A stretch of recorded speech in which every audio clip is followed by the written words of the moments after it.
Hello, I am going to go over my entire editing workflow with you guys. This is like the third time I've tried to make this video, and all the other times I made it too long and the software that I'm using to record it cut me off. So this is like getting super redundant for me, but hopefully it'll be helpful for you, and hopefully I make sense and don't screw this up.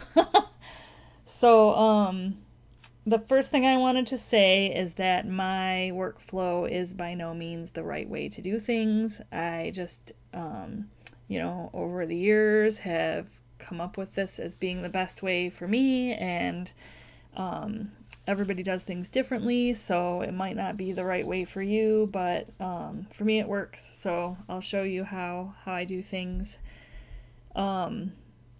The first thing I do is I take the memory cards out of my cameras. I have two cameras that I shoot with, and pretty much always use both of them. And they have dual SD card slots. So I'll have 4 SD cards or more if it's like a wedding. But for like a session like this, I had four SD cards. I'll take the 2 top cards out of the slots and import those into Photo Mechanic. That's what you see here. The other 2 I save until I have delivered the pictures. Once I've delivered the pictures, then I feel comfortable formatting all the cards, because I have them backed up in, I have them backed up in 3 different places. So, yeah. So, this is Photo Mechanic, and what happened here is I was going to import the card into Photo Mechanic for you to see how long it takes to import 1,160 pictures. And then I was going to show you how I make a new catalog in Lightroom and how I bring the pictures from Photo Mechanic into Lightroom. But I already did it like 2 videos ago and got cut off by this video recording software. So it's already done. So I'm just going to talk you through what happened, and hopefully that will work. So this session I did a couple weeks ago.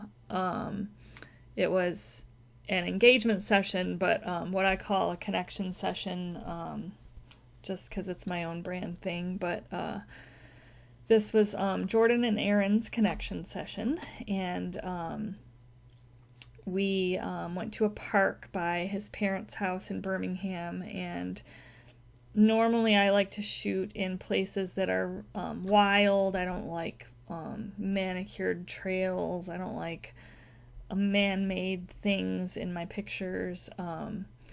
But they really had a lot of memories and special attachment to this park. So I, it's fine. It's ultimately up to the client what they want to do. So I think they turned out pretty good, considering it was in this little park in Birmingham.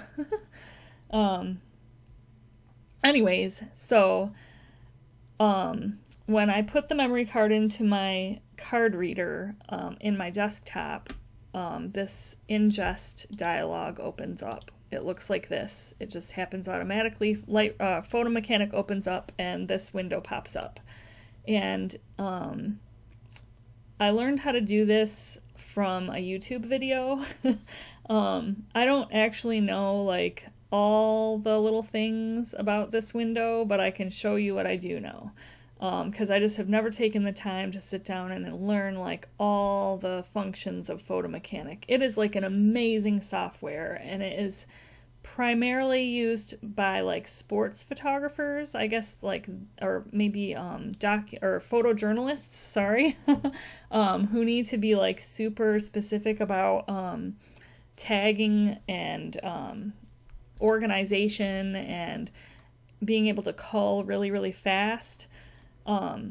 So it works amazing for like wedding and portrait photographers, but I think there's a ton of features that we don't actually need. So the way I use this is this window will pop up. I have it set to ingest by disk, not folder. So it'll ingest the whole thing. So this is my memory card that's plugged in right now. And right here it'll say ingest, or no, I don't think it says anything right there. Or maybe it just stays the same. Here's the ingest button. Anyways, select the memory card, and then this is set here. Once you set this to whatever folder you want the pictures to go to, it just stays like that until you change it again. In fact, everything in this dialog stays exactly the same until you change it. So that's cool, because if you're importing more than one memory card, you don't need to change anything. You just hit ingest, and it'll just take it to the same place as the other pictures. If you change the job, you just change the description here, and I'll show you what this means. So right now, Photo Mechanic, if I ingest these pictures, is going to copy them to this folder on my D drive, which is on my computer. It's my desktop, my D drive. I keep all my client files in this hard drive. It's only for my client files. So I have my imports folder, and then I have my folder that has all my finished files in it, plus like wedding timelines, album designs. Everything's arranged into a folder according to the job. So the primary destination folder here is on my D drive, and it's a folder 2019 photo imports. And then from there, it puts it into a subfolder called the year, month, day, and then whatever the name of the session is. So you can see on my D drive here under photo imports, and I have it organized by date, so it's easy to find Jordan and Aaron's connection session. Here's the folder, the subfolder from the primary folder is the date, and then their session. So that's this folder right here.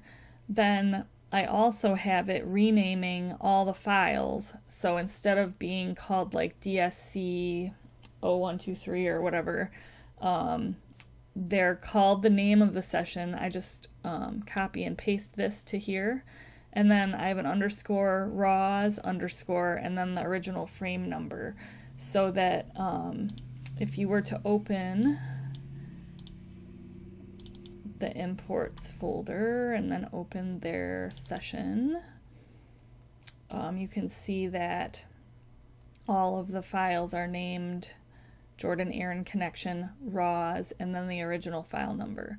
That way they keep the original file number that was on the memory card, but they just have a better name so I can understand what's going on if I ever, I don't know, have some problem or something and have dementia or something, I don't know. I can find them easy, and I know what they are because they're labeled well. So down here it tells you the destination that, you know, it's going to copy. It doesn't like erase the pictures on the memory card, it just copies them from the memory card to the D drive, to the 2019 photo imports folder, and then into this subfolder, the year, month, day, and the name of the session.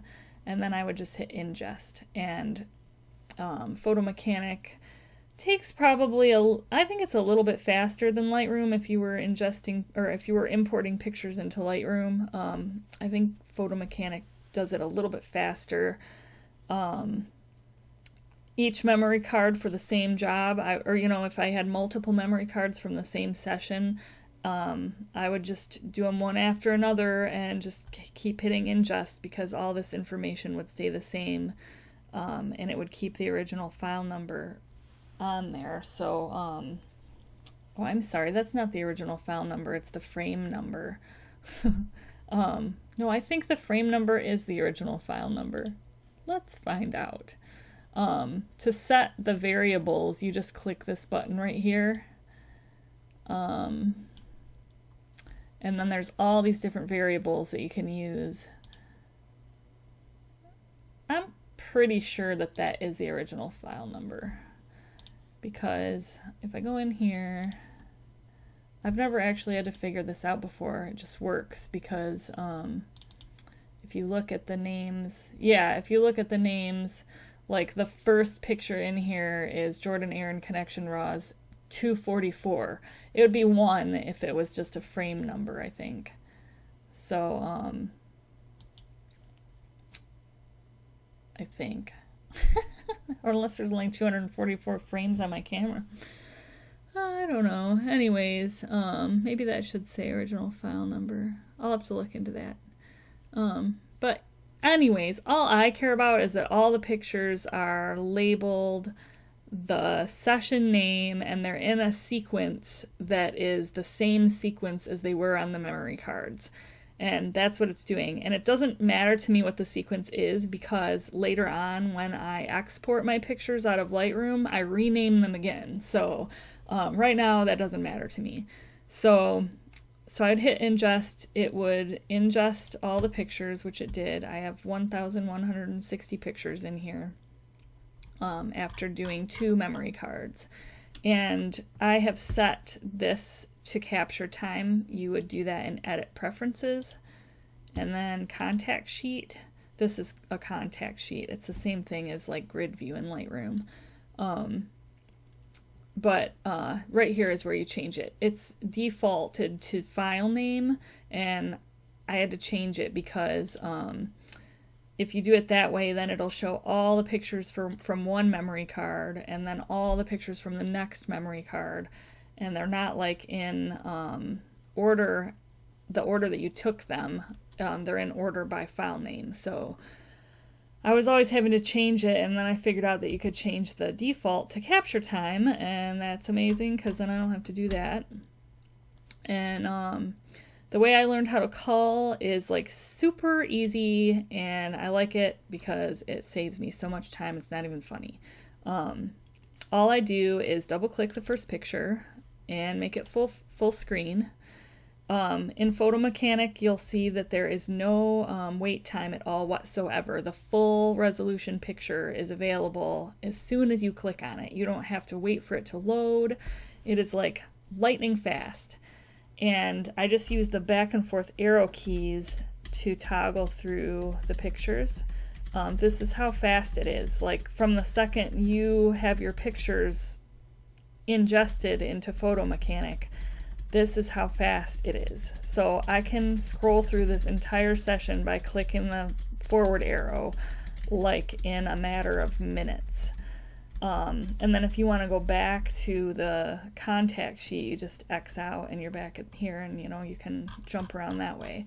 But so if you hit the letter T on your keyboard, it's going to tag the picture.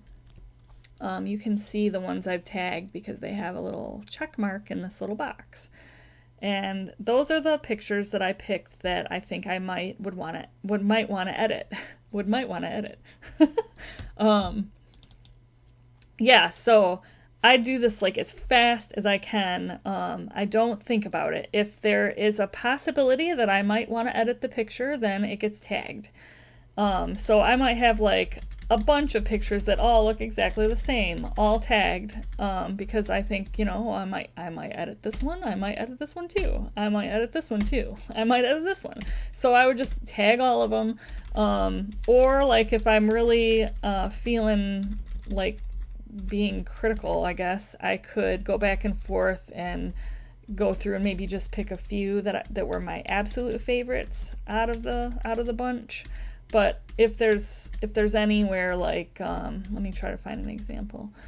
If like, I don't know, this one, I'd be like, nope, I'm not going to edit that one because I don't like how his foot is touching the bottom of the picture, and I don't like the look on his face, and he just looks stiff, and they're not even in the center of the walkway, and so I just skip that, and maybe I'd see another one that I'm like, oh, okay, this one, I like this one, I'll tag that one. I might tag some and then keep scrolling through and realize that the ones just after the ones I tagged were way better, so I might go back and untag. just to save myself a little bit of time, but I don't dwell on it. It took me 5 minutes to call this entire session from 1160 pictures down to like 2 something. Yeah, so I just do it that way, and I'll show you more about that when we get into Lightroom. But once you have all your pictures tagged that you think you might edit, you can go up here to this filter and just click tagged, and it'll only show the pictures that you tagged. So you can see I have 287 that I tagged out of 1160, and it took me about 5 minutes to do it. So yeah, that's how I cull in Photo Mechanic, and it's so fast. Once I have these, I would start a new catalog in Lightroom, because for every session or wedding that I have, I do a new catalog. I do have one catalog that's, I have one generic catalog each year. So this year it's Lightroom Catalog 2019. And I use that for, like, if I just have some random pictures or personal pictures, or if I just have a few pictures that I'm going to edit and I don't want to start a whole new catalog for it, then I'll just use my generic catalog for those. But for all my client sessions and weddings and jobs, I do a new catalog in Lightroom. So the way I do that is File, New Catalog, and then you name the catalog. I put all my Lightroom catalogs in my C drive under Lightroom catalogs. Lightroom catalogs, like, don't take up a lot of room. They're like super compressed. They're not, you don't have the original files in the Lightroom catalogs. So Lightroom catalogs are like, you can have like 1 million of them on your C drive and it's not going to bog down your computer. So I just keep them on my C drive under Lightroom catalogs, and then I have it, I have folders for each year, and then I just name the catalogs, the session name, and then the year, just in case I ever am confused about what year. I don't even know why I did that, but I did. But here's theirs. So I named it Jordan Aaron Connection Session 2019, and then hit create, I think, and it, I think once you create the catalog, it'll say create or start or something here, and then it'll just automatically open up the new catalog. The new catalog will be empty. There will not be any pictures here, but you should be in the library module, and you'll see just a blank slate here. And then something I do for all my Lightroom catalogs is I create a collection called All Photos. So to do that, you just go in here under Collections and hit this plus sign, New Collection. You just create a collection. I call it All Photos. I already did it. It's right here, so I'm not going to do it. But I'll show you why I do that in a minute. So back in Photo Mechanic, we've got all the tagged pictures here.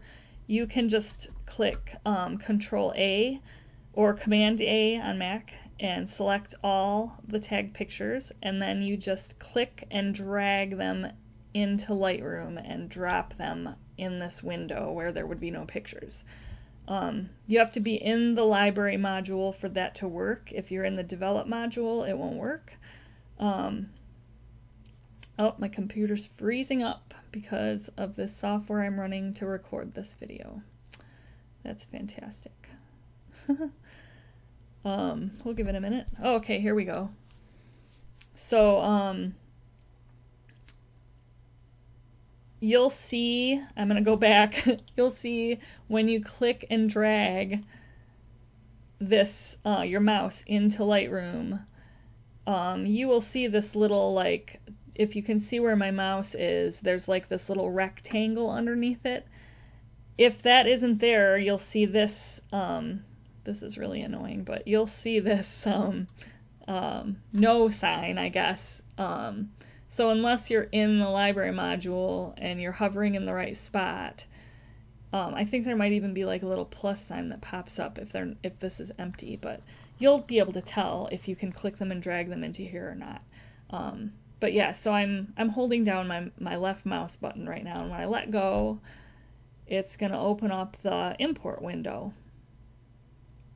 And it'll show all the pictures that you have from your contact sheet in Photo Mechanic, but just the ones that you have selected, which are your tagged pictures, are going to be highlighted here. I don't know if it'll do it since I already imported them into Lightroom. Probably not. Anyways, you get the idea. So it'll just show the ones that you have selected, and I always check to make sure I have my build previews set to 1:1 because that way they're full-size previews, and when I'm editing and switching between photos, it doesn't have to load anything. It's already done. So it takes a little bit longer for it to build the 1:1 previews, but I think it's worth it because I hate waiting for loading in Lightroom. So I make sure that's checked. If I think there's any chance I might be editing these on my laptop at some point in time, I might build smart previews, but usually I just leave that unchecked because I can do that later if I need to. And then here you can apply a preset. So if you wanted all the pictures to come into Lightroom with a preset already applied, you could do that. But I leave that off because I've been kind of going back and forth about presets lately, so I just leave it off. And then I do have a metadata preset that I set in Edit Preferences that just says copyright Loom Photography 2019 and has my website in case anybody ever was, wanting to know the copyright information on my pictures. So it's just gonna stamp that to the pictures as an extra file in your computer. Anyways, I need some water. Yeah, so then you would just hit import.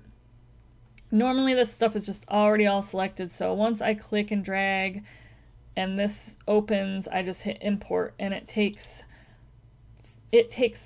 no time at all. Like, normally when you import pictures into Lightroom, you gotta wait, and there's this bar up here, and it can take like 20 minutes, it can take like an hour, depending on how many pictures you have, it takes forever.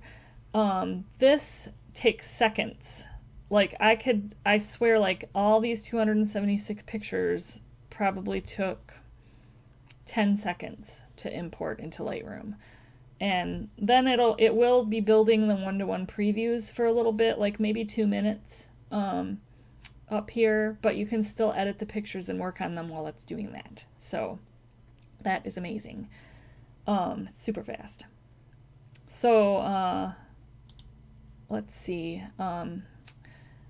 So the collection that I started called All Photos, when here I'm looking at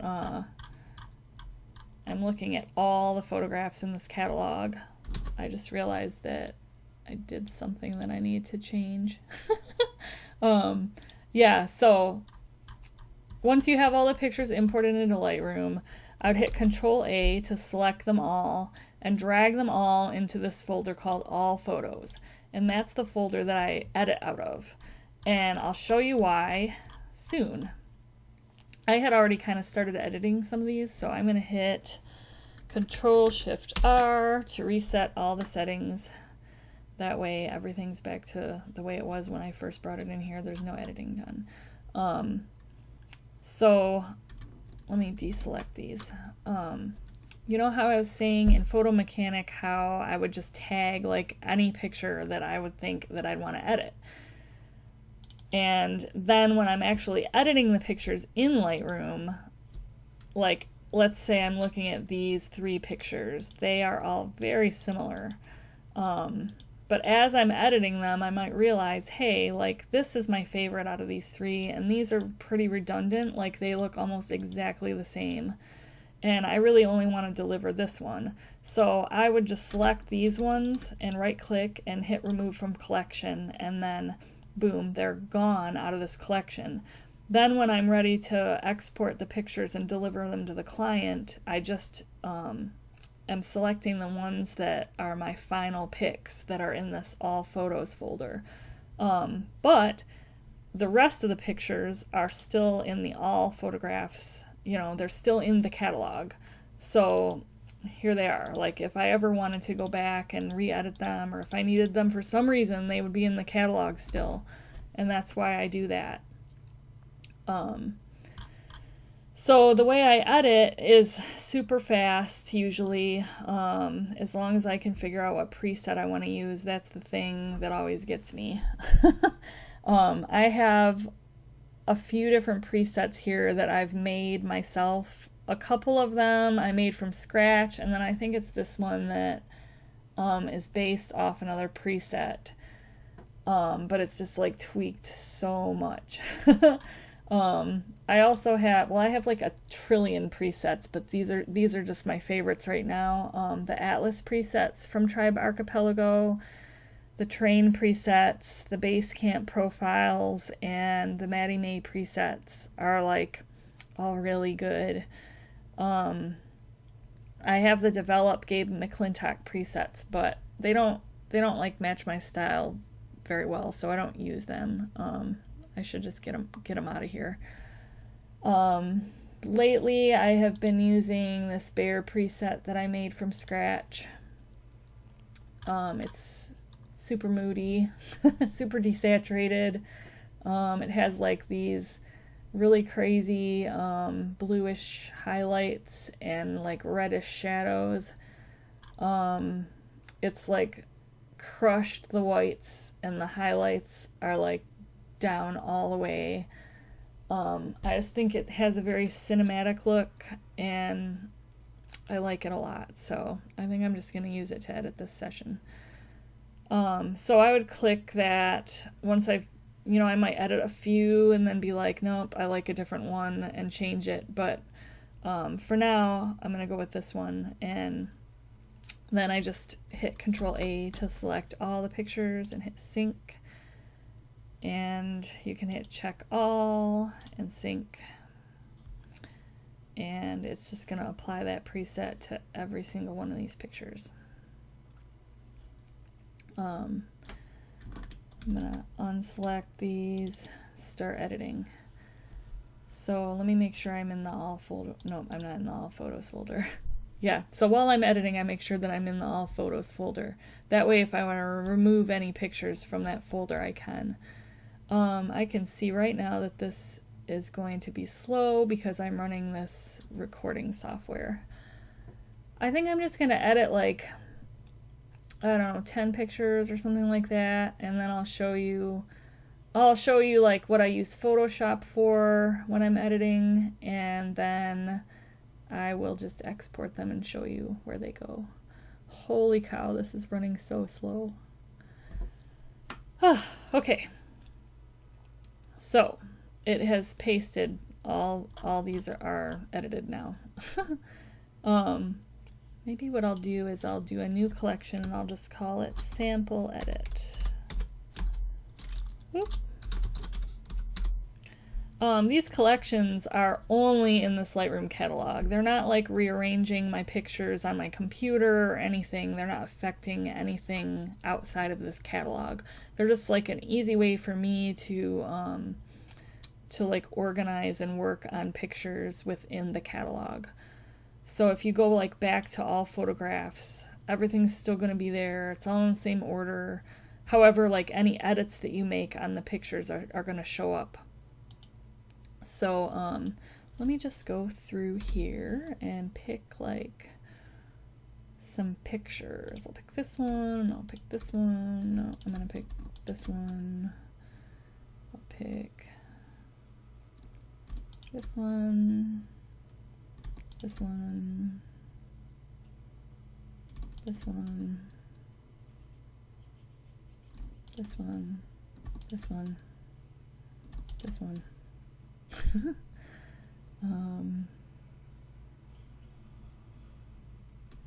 This one, this one.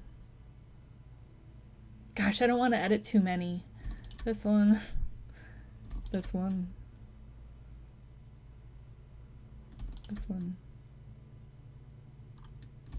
No, not that one. This one. And this one.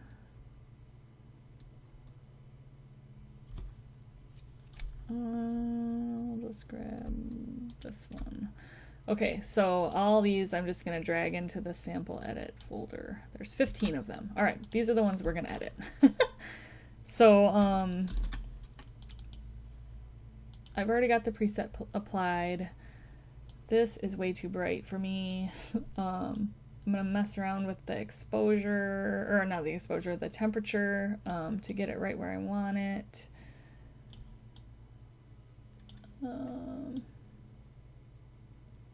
Sometimes it helps to like bring the temperature way up and then just slide it back until you find a spot that you like.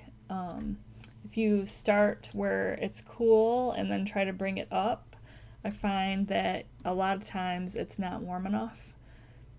So it's better to like go way overboard with it and then bring it back. I think like right about there.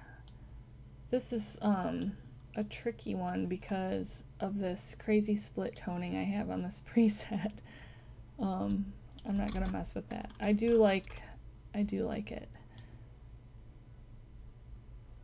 I think that looks good. So then obviously this is too dark, so I'm going to bring the exposure up. I love having like a vignette look on my pictures. Let me adjust this white balance.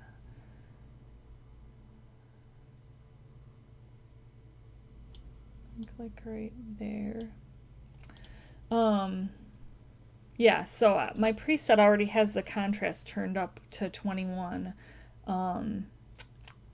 I like to apply a lot of contrast, and then use a radial filter set to lower the contrast, and then bring the shadows up just a little bit to put it over the center of my image, or over the subjects, or whatever I want to be lighter. When you lower the contrast, you can see it like brightens the image, but it just does it in a really subtle way, and it doesn't affect like the highlights as much. So so I like to use that, and that gives it like this cool, dreamy, like dark look, which I love. So these, I can see like these pictures are all pretty similar as far as like the exposure. This one I had to bring up so I know it was a little bit darker, so I'm going to go ahead and just select all of these and hit sync and see what happens.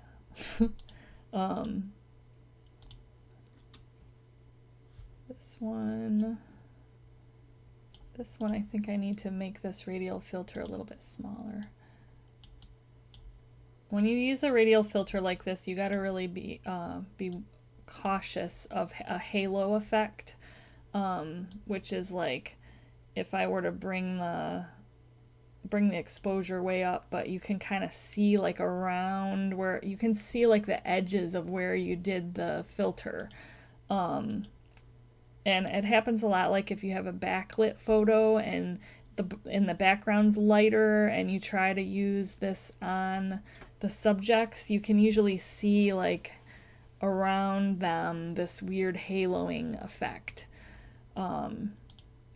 So you have to really be conscious of that. You can make your filter bigger to avoid that. You can change the amount of the feather, which is just the feathering on the outside of the filter. All those things will help. So, ooh, I love this one. Just bring the exposure up a little bit. You can save a preset in your brushes and filters here. So I saved this one, I named it Spotlight. You just save it down here. So once you set your settings, you can click Save Current Settings as a new preset. And so that's the one I use the most. So I put a number 1 in front of it, so it'd be at the top of my list here. Yeah. Anyways, moving on. This one's way too bright.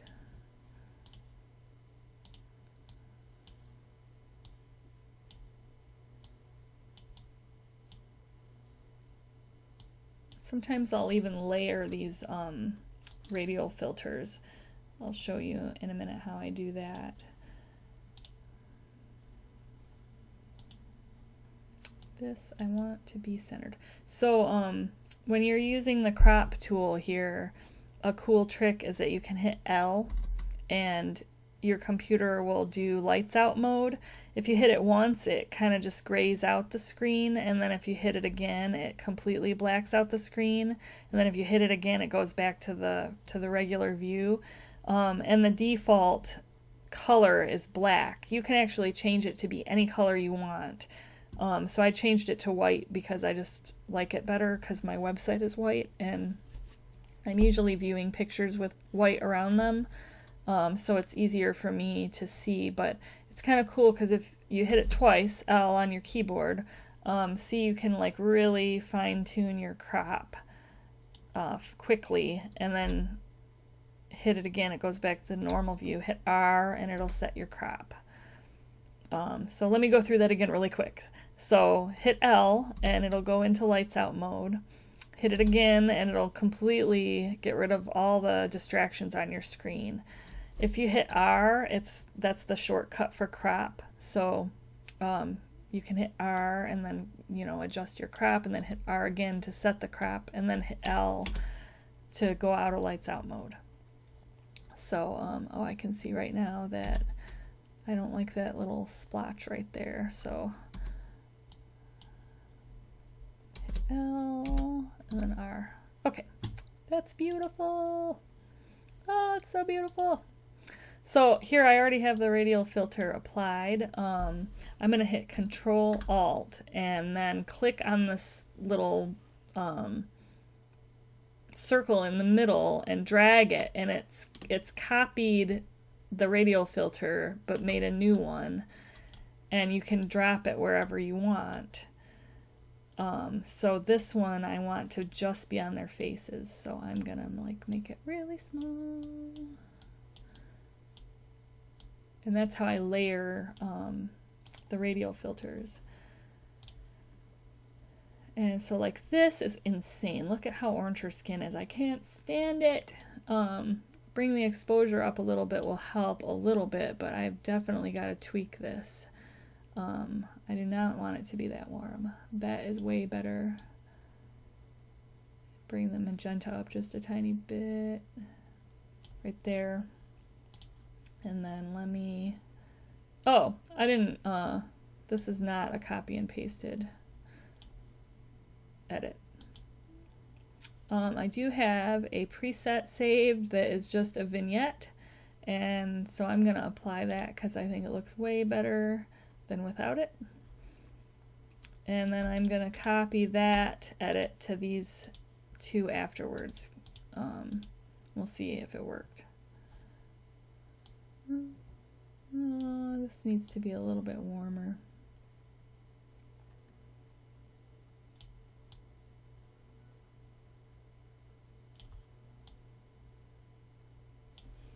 There.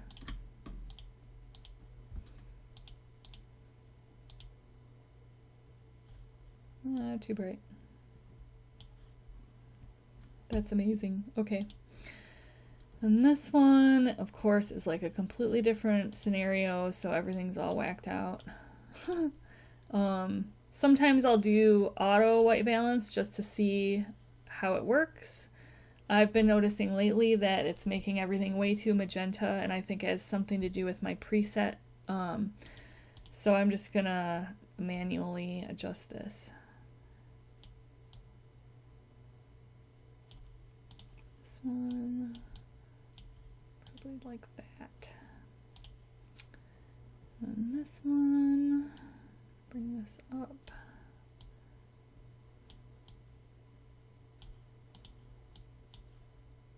Oh my gosh, look at how funny. Isn't her hair like the best hair ever? Oh my gosh. I was like dying. I was like, your hair is amazing.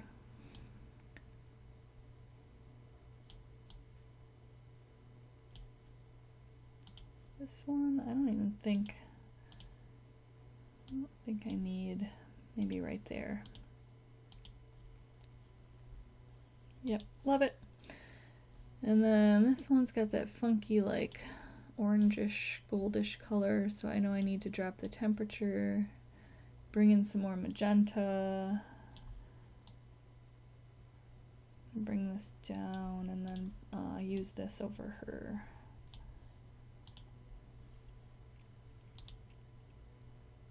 And then the last one,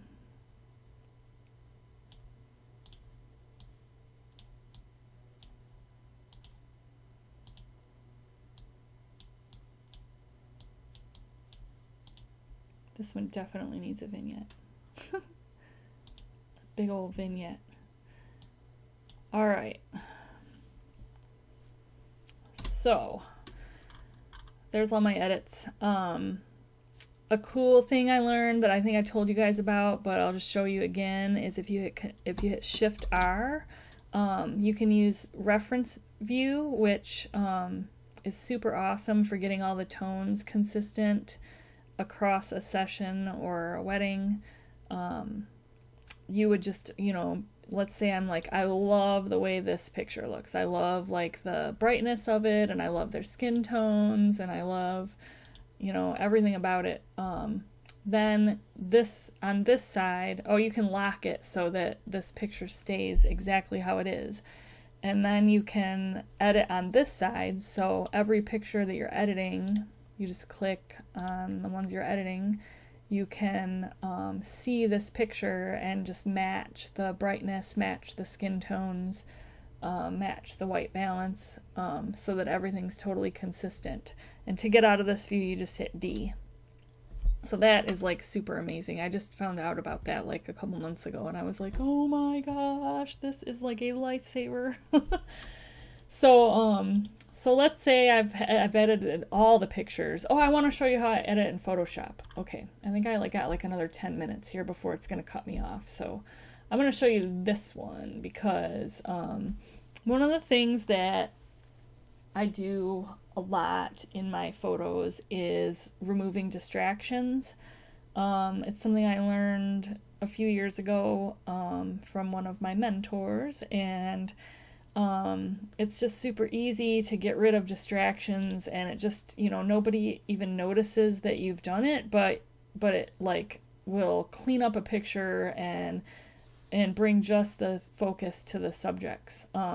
Like for this picture right here, this little thing right here is bugging me. So something like this, where it's just one little thing, I would just use this spot removal tool in Lightroom to get rid of it. Usually I have it set to heal. Sometimes heal doesn't work. You can switch it to clone and see if that works, but typically Lightroom does like an amazing job of getting rid of crap. I don't like, this isn't too much of a big deal, but sometimes like my lenses will be dirty and there will be like dust and stuff in the sky, and I might just go through with this tool and spot edit those little dust spots out. But this photo I wanted to show you because I'm going to show you how I would get rid of all these little distractions. This is like being totally anal, and I would not probably do this on the photo normally like this, but sometimes I don't see like any good examples in here, but sometimes when there's a lot of highlights like around the edges of the picture, it just draws your eyes there and you can't stop looking at it, and so it like distracts you from the subjects. So I like sometimes to get rid of things like that. So the way I do that is bring the photo into Photoshop. If it's something that this stuff is really slow to me. Things in Photoshop are just so much faster for me to do. So if I know it's like a lot of work, or if this just isn't doing a good job, then I'll do it in Photoshop. Also, like another thing too would be like blemishes on people's faces. If it's just a couple blemishes and I can get rid of them using these tools, then that's great. But if it's like a lot of blemishes and it's going to take me like forever to use these tools, I'll just do it in Photoshop in a matter of like a minute. So I right click and go to edit in Photoshop. and it will open the picture into Photoshop. And I'm going to use the spot healing brush tool. The spot healing brush tool is super easy to use. All you do is click on whatever you want it to heal and it just automatically heals it. So I would go in, actually take that back. Let me just reverse what I just did. Before I do that, I would want to copy this layer by hitting Control J. That way I'm not working on the original photo layer. I'm working on a copy, just in case I screw it up. But I probably wouldn't. So I would go in here and just click on all the stuff I want. Brush over all the spots that I don't want there.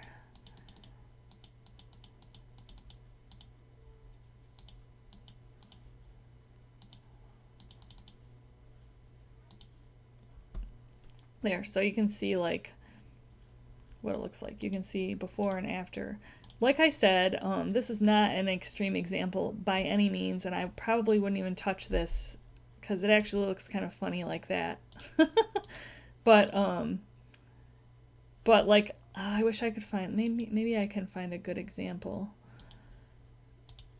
if I go back into the all photos. Sometimes like where people are standing, there will be like a bunch of crap on the ground around them, and it's distracting because the crap is like lighter than the ground. Like an example would be like leaves or like not flowers, but like just crap on the ground. I don't even think there's any of those in here. Sometimes like if they're standing on grass, maybe there will be like a patch of grass that's like dead and you want to get rid of it because it's a distraction. That would be like a good example of when to do that, because, well, it might work to just use the tools in Lightroom too, but these guys have like perfect skin. The grass is perfect where they're standing. There's no distractions in any of these pictures. But anyways, you get the idea, I guess, hopefully. So once I have all my pictures in a regular catalog, it would be this folder, the all photos folder. They'd be all edited and I'm ready to get them out of here. So I would hit Control A and I would go right click on any of the pictures and then go to export. And I have presets saved here. So I have one called Client Files, and if I was editing this session for real, I would be clicking my Client Files preset. This is going to it's going to copy these pictures or export these pictures into my 2019 Client Files folder, which is the other folder that's in my D drive. I have the photo imports and then the client files. So it would be going in here and then it would be going into this subfolder named their sessions. So it would be Jordan, Aaron, connection. And then I rename the files, probably would just call them Jordan, Aaron, connection, session, and then I always put Loom photography because, you know, like 20 years from now, when they're looking at their pictures on their computer, I just want them to be able to see Loom photography so they know it was me that took the pictures. And then I have them set to be labeled as a sequence starting with the number 1. That way they're all in order. And then from there I have the quality set to 100. It's a JPEG, it's sRGB. I do not resize. I used to, but now I'm starting to give just the original size files. I don't really care. They're paying for it, so they might as well just have it. And then I do resolution of 250, which is plenty for printing up to, if these are original size files and they're at original resolution and they're at 250 pixels per inch, they can probably print these up to a 30 by 40, maybe even bigger print. So yeah. Then I use JPEG Mini. So JPEG Mini is a software that compresses JPEGs, but it does it in a way that is completely, you cannot tell at all whatsoever that it has done anything to your pictures.